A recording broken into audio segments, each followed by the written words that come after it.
A Chinese teenager may be the youngest Alzheimer's patient ever. The case of this unnamed 19-year-old, 19, was revealed in a January research paper and is raising new questions about Alzheimer's and the people who have it. Joining us this morning is neurologist and senior scientist at the Kreml Brain Institute. Dr. Donald Weaver is here this morning in studio. I just told you off camera, I mean, our jaws just dropped when we heard the age of this patient. That's shocking. Because we mostly associate Alzheimer's with people who are older. Right? So to hear 19 years old, I mean, according to the Alzheimer's Society, only, 2 to 8% of cases around the world are in people under the age of 65. So what do we know about this case? Well, it sounds like it's a very real case.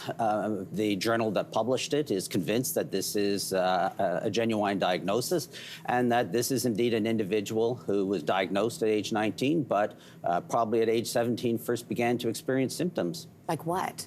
Exactly.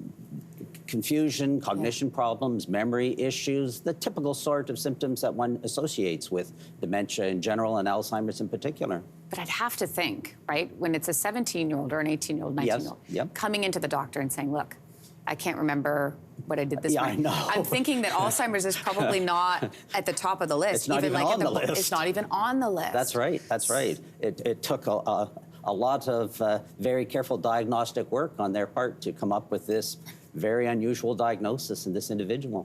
So are there any indicators at this point that suggest that the average age of diagnosis is getting younger?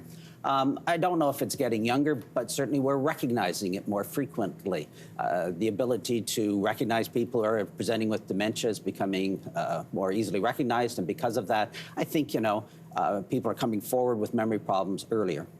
Reports from this study in particular seem to not show any genetic mutations or Alzheimer's indicators in the patient's history, which is what we all sort of assume, right? In young people, you'd think there must be a genetic reason for this, but not in this particular individual. Yes. So what kind of factors increase risk for younger people? Well, I mean, a point I'll make about this case is that it demonstrates that there are risk factors and that it's never too early to address them.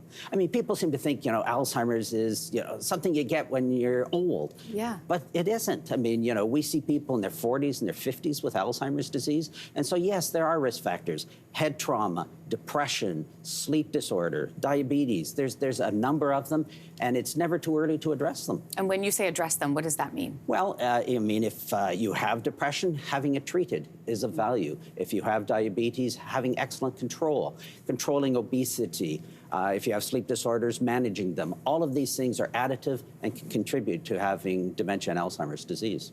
What sort of symptoms do you see in younger people that present? It's the same symptoms that you see in older individuals. Right. Primarily, they're coming in with memory issues, cognition, not understanding how to do things, just subtle issues initially, but they magnify and worsen over the course of time. There's no known cure, as we know, for Alzheimer's right now. Isn't. Last time we had you on the show, you discussed a new experimental drug. What kind of progress is being made toward treatment or perhaps finding a cure? Well, there's a lot of interest in this new agent called lecanemab, which came out recently. It's the first agent that's been demonstrated to probably influence what we call the natural history of the disease. It's a step in the right direction. It's not a big enough step. But certainly the field is moving in a correct direction, and there's lots of new avenues, new approaches, and so I think that the future is bright. You're hopeful? Oh, very hopeful. Oh, I'm going to end on that note because that is the note I want to end on. Doctor, thank you for being in here today. Thank you very much. Okay, you take care. Hey, thanks for watching. If you liked this, be sure to subscribe here, or you can check out more Your Morning videos right here.